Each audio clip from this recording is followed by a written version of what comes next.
سجاد ظہیر کی تنقید نگاری۔ سجاد ظہیر ترقی پسند تحریک کے بانی تھے۔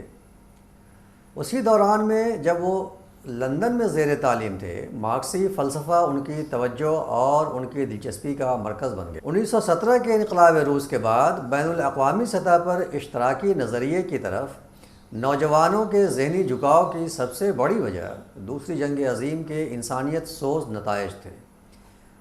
فاشزم کا بڑھتا ہوا سیلاب تھا۔ سجاد ظہیر نے 1932 میں انگارے نام کا مجموعہ ترتیب دیا تھا، جس میں ان کے 2 افسانے شامل تھے۔ تکنیک کے لحاظ سے یہ نئے تھے، بالخصوص نیند نہیں آتی، اور موضوع کے اعتبار سے ہی باغیانہ تصورات کے حامل۔ ان کا ناول لندن کی ایک رات ایک طرف ہندوستانی نوجوانوں کے غم و غصے کی مظہر ہے، اور دوسری طرف تکنیک کے اعتبار سے آزاد تلازمہ خیال کا پہلا مبسوط تجربہ، جسے وہ پہلے ہی اپنے افسانے میں ایک تجربے کے طور پر آزما چکے تھے۔ سجاد ظہیر شاعر تھے۔ پگھلا نیلم ان کی نظموں کا مجموعہ ہے، جس میں پہلی بار وزن و قافیہ سے عاری نظم کا تجربہ کیا گیا۔ کہیں کہیں باوزن مصرے بھی در آتے ہیں، لیکن مجموعی طور پر ہم اس مجموعے کو نثری نظموں پر مشتمل پہلا مجموعہ کہہ سکتے ہیں۔ شاعری ہو یا افسانہ یا تنقید، کسی بھی میدان کو وہ کل وقتی میدان عمل نہیں بنا سکے۔ ان کا مقصد دنیا اور بالخصوص ہندوستان کو سامراج سے نجات دلانا تھا، فرسودہ سماجی نظام کو تبدیل کرنا، اور ایک ایسے معاشرے اور نظام کی تشکیل ان کا خواب تھا جو ظلم و استحصال اور طبقاتی تفریق سے پاک ہو۔ ان کے نزدیک اس مقصد کے لیے ادب بھی ایک مؤثر ترین کردار ادا کر سکتا تھا۔ انجمن ترقی پسند مصنفین کا قیام ان کے اس خواب کی ایک تعبیر تھی، جس نے سر سید کی علی گڑھ تحریک کے بعد ہمگیر سطح پر گہرے اثرات قائم کیے۔ ہندوستان کی تقریباً تمام زبانوں کے ادیبوں کو اس کے ذریعے سے ایک پلیٹ فارم مل گیا۔ سجاد ظہیر عمر کے آخری لمحے تک ایک سپاہی کی طرح قدامت پرستی، رجعت پسندی اور سرمایہ دارانہ نظام کے خلاف محاذ آرا رہے۔ سجاد ظہیر کا نام انجمن ترقی پسند مصنفین کے بانیوں میں شمار ہوتا ہے۔ وہ تخلیقی فنکار بھی تھے اور تنقید کا بھی گہرا شعور رکھتے تھے، لیکن ان کی علمی زندگی کے تقاضے اتنے پرزور اور شدید تھے کہ وہ ادب کو وقت نہیں دے سکے۔ وہ انجمن ساز تھے، اور آخر تک انجمن سازی ہی کو انہوں نے اپنی ترجیحات میں اول درجے پر رکھا۔ ادبی تنقید میں ان کی ایک تاریخی حیثیت ہے۔ ان کی فکر میں استقامت اور توازن ہے۔ انہوں نے اختر حسین رائے پوری جیسے انتہا پسندانہ خیالات کو غیر ترقی پسند قرار دیا، اور ترقی پسند نقادوں کو ادب کے تقاضوں کو سمجھنے کی ترغیب دی۔ ان کی تنقید اسی فہم پر اپنی اساس رکھتی ہے۔ اس سبق کا مقصد بھی ان کے اسی نوع کے تصورات کو واضح کر کے پیش کرنا ہے، جس کے بعد ہمارے طلباء سجاد ظہیر کی تنقید کے عمل کو بخوبی سمجھ سکیں گے۔ ان کی سہولت کے لیے درج ذیل عنوانات قائم کیے گئے ہیں۔ سجاد ظہیر کا نظریہ ادب و فن، اردو کی انقلابی شاعری، ماضی کے ورثے کی اہمیت۔ سجاد ظہیر کا نظریہ ادب و فن۔ سجاد ظہیر کا شمار ان ادیبوں میں ہوتا ہے جنہوں نے نہ صرف مارکسی فلسفہ و فکر کو اپنے انداز نظر کی بنیاد بنایا، اور گہری سنجیدگی اور ذمہ داری کے ساتھ اپنے عہد کے ادب پر اس کا اطلاق کیا۔ سجاد ظہیر احتشام حسین، ممتاز حسین یا مجنو گورکھپوری جیسے نظریاتی نقاد کے لیے یہ ایک بہت بڑا مسئلہ ہوتا ہے کہ ماضی کے ادب یا عصری ادب کے غیر نظریاتی یا غیر ترقی پسند ادب کا کن پیمانوں سے جائزہ لیں، کیونکہ کسی بھی دور کا ادب کبھی یکساں نہیں رہا۔ ہر فنکار کا نفسی نظام اور اخذ و قبول کی سطحیں نہ صرف ایک دوسرے سے مختلف ہوتی ہیں، بلکہ زبان و فن کے تعلق سے انہیں جو روایتیں ملتی ہیں ان میں سے وہ اپنے اپنے طور پر کچھ کو اپنے خمیر کا حصہ بنا لیتا ہے اور بعض سے متصادم بھی ہوتا ہے۔ بعض اخلاقی قدروں اور فکری سانچوں سے صرف نظر کرنا اس کی قدرت میں نہیں ہوتا، جو بغیر کسی ارادے کے از خود اس کے فن میں رچ بس جاتے ہیں۔ ان میں بعض قدریں بالخصوص وحدت انسانی کے تصور پر اساس رکھتی ہیں اور جن کا قصد نفاق و افتراق کے بجائے یگانگت اور یکجائیت پر ہوتا ہے، اور بعض کی ترجیح موت اور زندگی کے روایتی تصور پر ہوتی ہے۔ ادب نے اکثر مذہب کے رسومیاتی تصور پر اس کے روحانی تصور کو ترجیح دی ہے، اور ہر اس نام نہاد مذہبی قدر کا مختلف استعاروں اور تلازموں کے ذریعے مذاق اڑایا جو مقتدرہ کا سیاسی ہتھیار بن جاتی ہے۔ بعض تاریخی، سیاسی، تہذیبی اور سماجی اجبار بھی راست یا ناراست ہر عہد کے عمومی ذہن اور دانش پر اثر انداز ہوتے ہیں۔ اس طرح محسوس و غیر محسوس طور پر بیک وقت کئی خارجی اور داخلی عوامل تخلیقی ذہن کی خود روی پر قدغن لگا دیتے ہیں یا ان کا کسی اور سمت کی طرف رخ موڑ دیتے ہیں۔ بعض بڑے ادیبوں پر کوئی وار کارگر نہیں ہوتا، وہ ہر خطرے کے نشان کو پار کر جاتے ہیں۔ ان پر اسی چیز کا اثر ہوتا ہے جسے وہ قبول کرنا چاہتے ہیں یا جسے ان کی تخلیق قبول کرنے اور اپنی روح میں جذب کرنے کے درپے ہوتی ہے، مگر ہر فنکار اس قدرت کا اہل نہیں ہوتا۔ بیشتر فنکاروں پر اندر یا باہر کا کوئی جبر اپنا اثر ضرور دکھاتا ہے۔ بڑے فنکاروں اور معمولی درجے کے فنکاروں کے رد عمل میں بھی بڑا فرق ہوتا ہے۔ بڑا فنکار فوری جذبوں کو سہارتا اور ایک خاص مہلت زماں تک سنبھالے رکھتا ہے۔ بعد ازاں اظہار کی صورت میں اس کی شدت میں فرق آ جاتا ہے اور اس کی ایک نئی شکل ابھر آتی ہے جو پہلے سے زیادہ بامعنی اور اصل میں دیرپا ہوتی ہے۔ معمولی درجے کا فنکار معمولی صدمے پر رونے بسورنے اور آہ و فغاں کرنے لگتا ہے جیسے اس پر کوئی بہت بڑا پہاڑ ٹوٹ پڑا ہے۔ بڑے فنکار کے مقاصد بھی بڑے اور انہیں ادا کرنے کا انداز بھی مختلف اور اس کا وژن بھی وسیع ہوتا ہے۔ صداقت کا انہیں پاس ہوتا ہے اور انسانیت ان کی فکر کا خلاصہ۔ سجاد ظہیر کے نزدیک رجت پرست وہ ہیں جو انسانیت اور سچائی سے قطع تعلق کر لیتے ہیں، جبکہ کوٹ دنیا کے بلند ترین فنکاروں اور ادیبوں نے ہمیشہ اپنے عہد کے سب سے زیادہ ترقی پسند، سب سے زیادہ انسانی اور اس وجہ سے سب سے زیادہ حسین نسب العین سے ہی متاثر ہو کر اپنے فن کی تخلیق کی ہے۔ اسی لیے اعلیٰ ترین ادبی اور فنی تخلیق کو اس عہد کی سب سے زیادہ برگزیدہ انسانی جد و جہد اور نظریوں اور خیالات اور سب سے زیادہ ترقی یافتہ عملی حقائق سے علیحدہ کرنا ناممکن ہے۔ انکوٹ۔ سجاد ظہیر کا زندگی کا ایک خوبصورت تصور تھا جسے حقیقت میں بدلنے کے لیے انہیں مارکسی فلسفے سے ہوتی ہوئی ایک راہ نظر آتی ہے جو ایک خوش آئند امکان سے منور تھی، لیکن کسی بھی بڑے مقصد کو پانے کے لیے جہاں ایک طرف عملاً ہمگیر اجتماعی جد و جہد ناگزیر ہے، وہیں وہ ادب کو بھی ایک کارگر وسیلہ سمجھتے ہیں جس کے کچھ اپنے تقاضے ہیں جن سے روگردانی کو وہ صحیح ترقی پسندی کے منافی خیال کرتے ہیں۔ اپنی کتاب روشنائی میں وہ ترقی پسندی کا ایک وسیع تصور پیش کرتے ہیں۔ آزادی اور جمہوریت ان کا سب سے بڑا خواب ہے۔ ان کے نزدیک اگر ادیب کوٹ آزادی خواہ اور جمہوریت پسند ہے تو اس کے بعد اسے اختیار ہے کہ چاہے وہ ہندو مت یا اسلام کے مذہبی تصور کو اپنائے، چاہے افلاطونی فلسفے کو صحیح مانے، چاہے تصوف اور بھکتی کو، چاہے مارکس کی جدلیاتی مادیت کو، چاہے گوتم بدھ کے نروان کے تصور کو یا مہاتما گاندھی کی اہنسائیت کو۔ اسے اختیار ہے کہ اپنی ادبی کاوش میں وہ ان میں سے کسی بھی یا ان کے علاوہ کسی اور فلسفے یا عقیدے کی ترویج و تبلیغ کرے۔ انکوٹ۔ دوسری جگہ وہ اور وضاحت کے ساتھ ترقی پسندی اور رجت پسندی پر بحث کرتے ہوئے تخلیق کے مجموعی اثر کو ایک کسوٹی مانتے ہیں۔ وہ کہتے ہیں کوٹ ایسا بھی ہوتا ہے کہ بعض مصنفوں میں بیک وقت کئی قسم کے رجحانات ہوتے ہیں۔ بعض باتوں میں ترقی پسندی جھلکتی ہے، بعض نظریے ایسے ہوتے ہیں جن میں الجھاؤ ہوتا ہے جو رجعت پسند ہوتے ہیں۔ ایسے مصنفوں کی تحریر کا تجزیہ کرنے کی ضرورت ہے۔ اگر ان کا مجموعی اثر اچھا ہے، لطیف ہے، اس سے کسی حد تک بھی معاشرتی یا انفرادی حقیقت پر اس طرح روشنی پڑتی ہے جس کی مدد سے انسان زیادہ دیکھ سکتے ہیں، تو ہمیں ایسے مصنفین کے رجعتی پہلوؤں کو رد کر کے ان کے حیات آفری پہلوؤں کو اپنانا چاہیے۔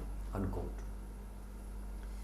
سجاد ظہیر کی نظر میں آزادی پسندی اور جمہوریت پسندی کا درجہ سب سے بلند ہے، اور یہی وہ تصور ہے جن سے ترقی پسندی کا مفہوم متعین کیا جا سکتا ہے۔ دوسرے ان خیالات کی خاص اہمیت ہے جن کا مقصد زندگی کو سنوارنا، نکھارنا ہے، اور جو معاشرتی مسئلوں پر اثر انداز ہو سکیں۔ ان ادیبوں کا بھی ہمدردانہ فہم کے ساتھ جائزہ لینے اور تجزیہ کرنے کی ضرورت ہے جنہیں رجعت پسند کہا جاتا ہے۔ سجاد ظہیر ان کے لیے بھی ایک وسیع تصور قائم کرتے ہیں کہ یہ دیکھنے کی ضرورت ہے کہ مجموعی طور پر ان کے ادبی اظہار کے اثر کی نوعیت کیا ہے۔ اگر وہ زندگی آمیز یا حیات آفری پہلوؤں کی حامل ہے تو اسے مسترد کرنا ترقی پسندی کے اصل منصب کے خلاف ہے۔ سجاد ظہیر اور انقلابی شاعری۔ ترقی پسند تحریک نے نئی نسلوں کو بہت جلد اپنی طرف متوجہ کر لیا تھا۔ آزادی کی جنگ اپنے شباب پر تھی اور بین الاقوامی سطح پر تمام انسانیت فاشزم کو ایک بڑا خطرہ محسوس کر رہی تھی۔ اسپین اور جرمنی میں جس طرح فاشسٹ قوتوں نے جمہوریت اور آزادی پسندوں پر دائرہ حیات تنگ کر دیا تھا، وہ پوری دنیا کے عوام کے لیے ایک بڑے چیلنج سے کم نہ تھا۔ روس، امریکہ، یورپ اور کئی افریقی ایشیائی ممالک کے ادیبوں نے اس کے خلاف آواز اٹھائی اور ایک متحدہ محاذ بنانے کی کوشش کی۔ ہندوستان میں انگریز حکومت کے لیے فاشزم اور کمیونزم دونوں ایک ہی تصویر کے دو رخ تھے۔ اس نے پہلے پہل ایسی تحریکوں کو سختی سے کچلا جن کا مقصد عوامی بیداری، آزادی اور محنت کش طبقے کے حقوق کا تحفظ تھا۔ ترقی پسند تحریک سے قبل ہی یہاں کے بعض ادیبوں اور دانشوروں اور سیاسی قائدین کے نزدیک ظلمت پرستی اور رجعت پسندی کے خلاف اشتراکیت ہی ایک مؤثر ہتھیار تھا۔ دنیائے انسانیت کے لیے اشتراکیت ایک انقلابی تصور ہی نہیں، دنیا کو بدلنے کی کلید بھی تھی۔ جہاں پیداواری ذرائع پر ایک خاص طبقے کا اجارہ تھا، تقدیر پرستی، اوہام پرستی اور قدامت پسندی نے ذہنی اور تہذیبی ترقی کی راہوں کو مسدود کر دیا تھا۔ ترقی پسند ذہنوں نے انقلاب کے اس تصور کی تشہیر و تبلیغ کی جس میں ایک غیر طبقاتی جمہوریت پسند اور ظلم، جبر اور استحصال سے عاری دنیا کے خواب کی تعبیر پنہاں تھی۔ اس مشن نے نوجوان ادیبوں میں ایک نیا جوش و خروش پیدا کر دیا۔ اس خیال کو بھی بہت تقویت ملی کہ تعمیر و ترقی کے لیے تخریب ضروری ہے اور ماضی محض قدامت کا نام ہے جو مستقبل کی ترقی کی راہ میں سب سے بڑی رکاوٹ ہے۔ ماضی سے وابستہ ادب بھی بعض شدت پسند ذہنوں کے لیے محض لفاظی تعیش پسندی، قصیدہ خوانی، ضمیر فروشی اور نفس پروری کا مظہر تھا۔ نوجوانوں نے جوش جنون میں ایسی نظموں کے انبار لگا دیے جن میں دہشت پسندی، نراجیت اور تخریبی عناصر کا غلبہ تھا۔ اختر حسین رائے پوری نے ظالموں اور غاصبوں سے عنان حکومت چھیننے کا اعلان کیا۔ سردار یافی نے کہا کہ آج کے ترقی پسند شاعر کا خود بھی مجاہد ہونا ضروری ہے۔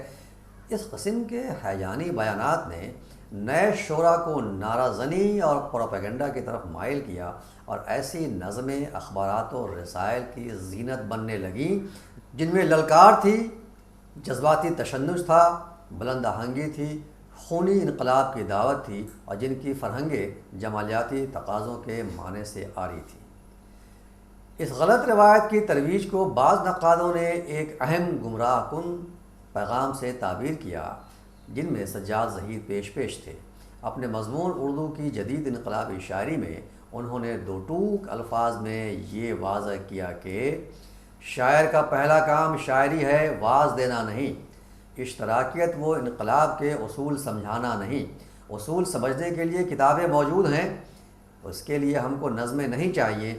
شاعر کا تعلق جذبات کی دنیا سے ہے، اگر وہ اپنے تمام ساز و سامان، تمام رنگ و بو، تمام ترنم و موسیقی کو پوری طرح کام میں نہیں لائے گا، اگر فن کے اعتبار سے اس میں بھونڈاپن ہوگا، اگر وہ ہمارے احساسات کو لطافت کے ساتھ بیدار کرنے میں قاصر رہے گا، تو اچھے سے اچھے خیال کا وہی حشر ہوگا جو دانے کا بنجر زمین میں ہوتا ہے۔ سجاد ظہیر نے دو امور پر خصوصاً زور دینا ضروری سمجھا، ایک صحیح انقلابی تصور کیا ہے، دوسرے ادب میں حقیقت نگاری کے معنی محض حقیقت کے کم و کاست بیان یا غم و غصہ کے ہیجان انگیز اظہار کے نہیں ہیں۔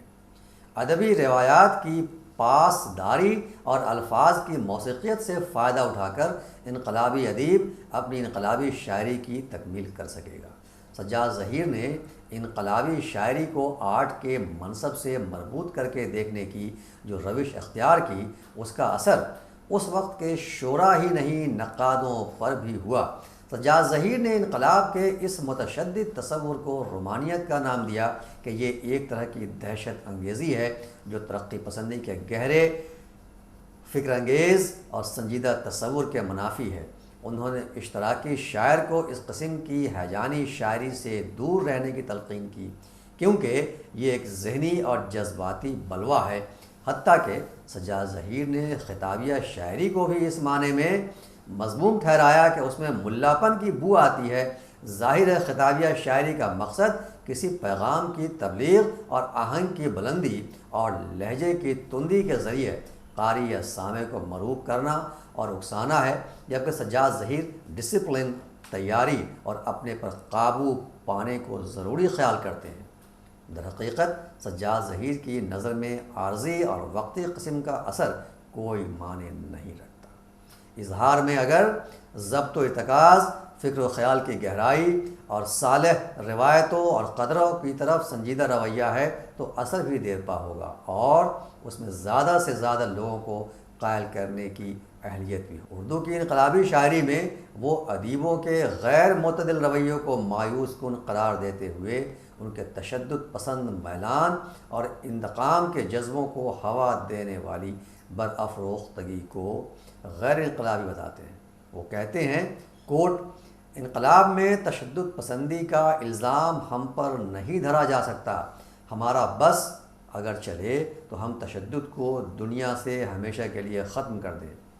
اس لیے وہ نوجوان شاعر جو انتقام کی آگ بھڑکانا چاہتے ہیں اور قتل و غارت گری کی تبلیغ کرنا چاہتے ہیں، وہ اشتراکی اصولوں سے دور ہیں۔ ماضی کے ورثے کی اہمیت۔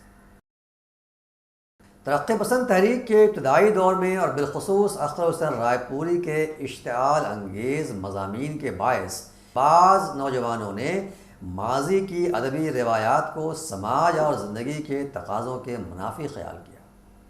بعض نقادوں کے لہجے میں تندی اور قدیم و مؤخر اردو شاعری کے بارے میں شدید قسم کے تاثرات تھے۔ اختر حسین رائے پوری کو اس میں عشق و محبت کے چند پیش پا افتادہ خیالات اور بے وفا معشوق کے عشق کی بیکار ہائے وائے کے سوا اور کچھ نظر نہیں آیا۔ ٹالسٹائے کے حوالے سے انہوں نے ان شعراء کو درباری بھاٹوں اور بے غیرت عاشقوں سے موسوم کیا۔ مجنو گورکھپوری، عبدالحلیم، احتشام حسین، عزیز احمد اور ممتاز حسین کے علاوہ سجاد ظہیر نے ترقی پسندی کا صحیح تصور پیش کرنے کی کوشش کی اور یہ واضح کیا کہ کوئی دور ترقی پسند خیالات سے خالی نہیں رہا۔ اگر ان شعراء میں حزن و ملال کی کیفیت بھی ملتی ہے یا سماجی مسائل سے بے خبری کا احساس بھی ہوتا ہے یا روایتی قسم کے مضامین کی تکرار کو انہوں نے اپنا شیوا بنایا تھا، تو یہ ان کا قصور نہ تھا، بلکہ اس عہد کی شاعری کو جاگیرداری نظام کے ساتھ مربوط کر کے دیکھنے کی ضرورت تھی۔ سجاد ظہیر نے روشنائی میں ماضی کے ادبی ورثے کی قدر و قیمت کے بارے میں کئی جگہ وضاحت کی اور ہمدردانہ فہم کے ساتھ ادبی روایات کا تجزیہ کیا۔ ہر دور میں انسانیت اور سچائی سے سروکار رکھنے والے شعرا رہے ہیں۔ محض حسن و عشق یا ذہنی و جذباتی پسپائی جیسے مضامین سے وابستہ کر کے انہیں نہیں دیکھنا چاہیے۔ امیر خسرو، عرفی، نظیری، حافظ، کبیر داس، میر تقی میر، غالب، اقبال وغیرہ کی شاعری کو اعلیٰ انسانی اقدار سے عاری نہیں قرار دیا جا سکتا۔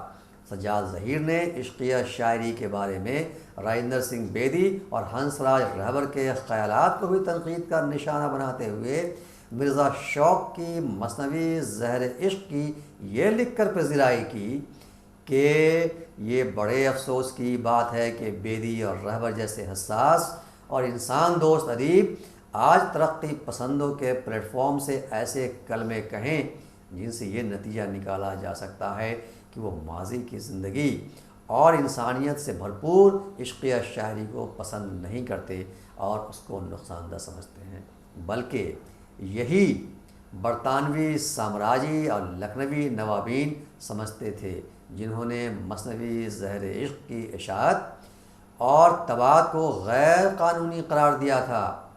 بالکل یہی رویہ آج ہمارے ملک کے ان غیر مہذب رئیسوں اور امیروں اور ان کے خوشہ چینوں کا ہے جو اردو ہندی کی لڑائی لڑنا تو خوب جانتے ہیں، لیکن جن میں میر و غالب، سورداس یا رس خان کی طرح ایک سطر کو سمجھنے کی صلاحیت نہیں رکھتے۔ مثنوی زہر عشق کے مترجمین نے مرزا شوق کے عہد کے محدود اخلاقی تصورات و اقدار اور جاگیرداری فرسودہ نظام کے ان رسوم و رواج پر غور نہیں کیا جنہوں نے مذہب و اخلاق کے نام پر انسانی زندگیوں کی راہیں مسدود کر رکھی تھیں۔ عشق بغاوت ہی نہیں، آزادی پسندی کی بھی علامت ہے، جس کے لیے اس فرسودہ سماج میں کوئی جگہ نہیں تھی۔ وسیع تر سطح پر دیکھیں تو زہر عشق کا المیہ پوری انسانیت کا المیہ ہے۔ ممتاز حسین جیسے سنجیدہ نقاد نے شعرا کو ترک غزل کے لیے اکسایا تھا اور نظم کی طرف راغب کرنے کی کوشش کی تھی، کیونکہ غزل حیاتی اور معنوی سطح پر ایک پابند صنف ہے اور ذو انصاری کے نزدیک وہ فراریوں کی پناہ گاہ ہے۔ ذو انصاری نے خصوصاً سعدی و حافظ کو ہدف تنقید بنایا تھا۔ سجاد ظہیر نے ذکر حافظ میں صرف حافظ کی غزل ہی نہیں بلکہ ہومر کی ایلیڈ کو بھی شاہکار کے طور پر تسلیم کیا، بالکل مارکس کی طرح، جس کے لیے کئی یونانی فنکاروں اور شیکسپیئر میں بے پناہ کشش تھی، حالانکہ ان عظیم شعراء کا تعلق جاگیرداری فرسودہ معاشرے سے تھا۔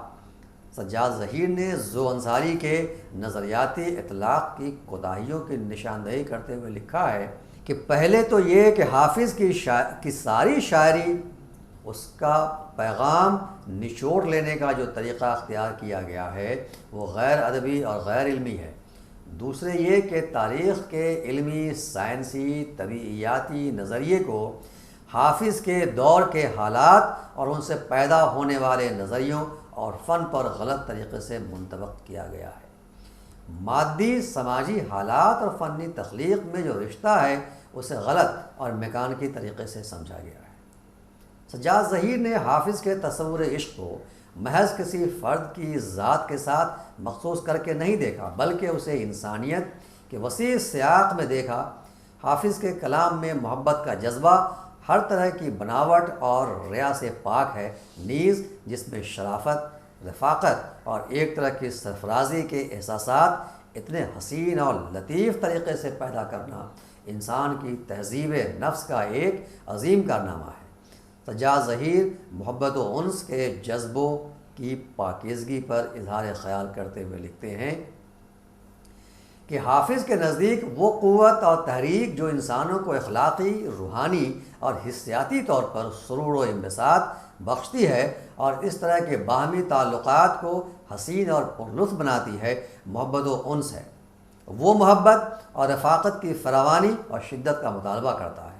تمام وہ چیزیں، ادارے، افراد اور اخلاقی و فلسفیانہ تصورات اور عقیدے جو شعلہ عشق کی حدت کو کم کرتے ہیں، جو انسان سے انسان کی رفاقت کی راہ میں رکاوٹیں ڈالتے ہیں یا اسے منغص اور آلودہ کرتے ہیں، حافظ کے نزدیک قبیح اور مذموم ہیں۔ اس کے برخلاف تمام وہ چیزیں اور حالات جو محبت و مروت میں اضافہ کرتے ہیں، جن سے حسیات اور ان سے حاصل ہونے والی لذتوں کی پاکیزہ اور حسین تکمیل ہوتی ہے، جو انسانی تعلقات میں لطف و سرور پیدا کرتے ہیں، حافظ ان کا پرجوش حامی اور طرفدار ہے۔ سجاد ظہیر نے حافظ کے ہاں اس باغیانہ ذہن کی کارفرمائی کی طرف توجہ دلائی جو سیاسی اور مذہبی مقتدر سے ٹکرانے کی توفیق کا مظاہرہ کرتا ہے، جو اپنے عہد کے مکر و ریا، تملق و طبل نوازی کے پردے چاک کر کے حقائق کی مکروہ صورتوں سے متعارف کراتا ہے۔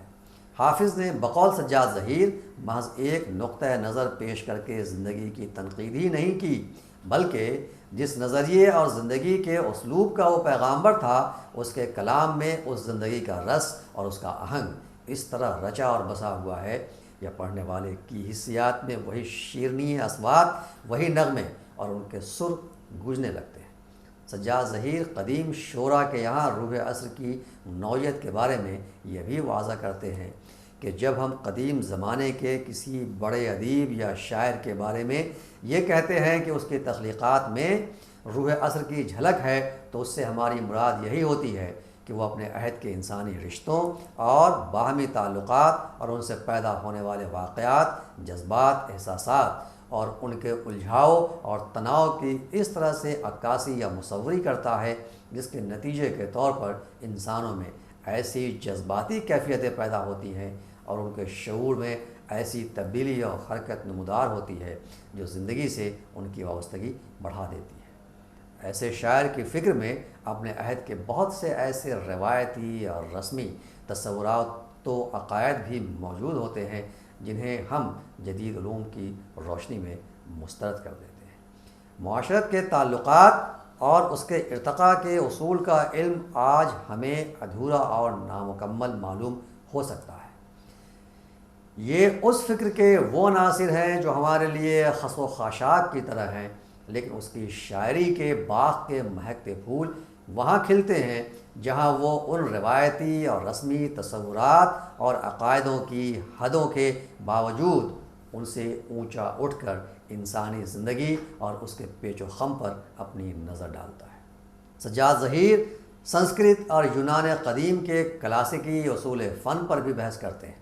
انہوں نے ارسطو کی بوتیقا یعنی پوئٹکس اور بھرت منی کی ناٹیہ شاستر کا تقابل بھی کیا، اور سنسکرت کے نظریہ رس اور موسیقی، رقص اور ڈرامے میں جذبوں کے اظہار اور ان کی معنویت پر بحث کرنے کے علاوہ سعدی، تلسی داس، انیس، حالی، اقبال کے کلام کے سالے عناصر کی طرف توجہ دلائی۔ پنجابی اور سندھی کے شہرۂ آفاق لوک شعراء جیسے وارث شاہ اور شاہ عبد اللطیف بھٹائی کی شاعری میں ان اجزاء کو خصوصیت کے ساتھ نمایاں کیا جو اعلیٰ انسانی اقدار کی نمائندگی کے مظہر ہیں اور جو محض کسی ایک عہد کے ساتھ مخصوص نہیں ہیں بلکہ ہر دور کے لیے معنی خیز ہیں۔ سجاد ظہیر کے نزدیک یہی وہ عنصر ہے جو ان کے عہد میں انہیں ترقی پسندی کا منصب عطا کرتا ہے۔ آخر میں اس سبق کا خلاصہ بیان کر دینا مناسب معلوم ہوتا ہے۔ سجاد ظہیر باقاعدہ نقاد نہیں تھے، تنقید کا گہرا شعور ضرور رکھتے تھے۔ انہوں نے ذکر حافظ بھی جواباً یا ضرورتاً لکھی، کیونکہ ذو انصاری نے غزل کی شاعری کو فراریوں کی پناہ گاہ قرار دیا تھا، اور ممتاز حسین جیسے ترقی پسند نقاد نے شعراء کو نظم لکھنے کی تلقین کرتے ہوئے ترک غزل کا مشورہ دیا تھا۔ راجندر سنگھ بیدی اور ہنس راج رہبر نے زہر عشق کو بنیاد بنا کر عشق یا شاعری پر جو اعتراضات کیے تھے اس کا جواب دیا اور اس کا دفاع کیا۔ ادبی دہشت پسندی کے خلاف لکھا اور انقلابی شاعری کا صحیح تصور پیش کیا۔ محض قدامت کی وجہ سے قدیم شاعری پر سخت قسم کی تنقید کرنے والوں کے برخلاف سنسکرت، اردو، پنجابی اور سندھی شاعری میں ان عناصر کی طرف توجہ دلائی جن شعراء نے روایتی اور رسمی تصورات و عقائد سے اوپر اٹھ کر انسانی زندگی اور اس کے پیچ و خم کو بھی موضوع بنایا تھا۔ سجاد ظہیر کی شخصیت کا ایک پہلو ان کی انجمن سازی سے وابستہ ہے۔ انجمن ترقی پسند مصنفین کی وہ بانی ہی نہیں تھے، بلکہ آخر دم تک وفاداری بشرط استواری کو اصل ایمان کے مترادف سمجھتے رہے۔ ترقی پسند شعراء کو صحیح ترقی پسندی کا درس بھی دیتے رہے، کہیں دفاع کیا، کہیں وکالت کی، کہیں مزاحمت سے کام لیا۔ سجاد ظہیر نے انجمن سازی کیا کی، وہ اپنے آپ میں ایک انجمن سے کم نہ تھے۔ زندگی کے ایک خوبصورت خواب کو تعبیر مہیا کرنے کے لیے انہوں نے اپنی تخلیقی صلاحیت کو داؤ پر لگا دیا، اور یہ ایک بہت اہم بات تھی۔ ادبی تنقید کی طرف سنجیدگی سے توجہ نہ دی، زندگی کی تمام تر آسائشوں کو خیرباد کیا، قید و بند کی صحبتیں اٹھائیں، لیکن استقامت اور استقلال پر قائم رہے۔ سجاد ظہیر کی شخصیت کا یہ پہلو اتنا تابناک ہے جس کی چمک آج بھی ایک روشن مثال کا درجہ رکھتی ہے۔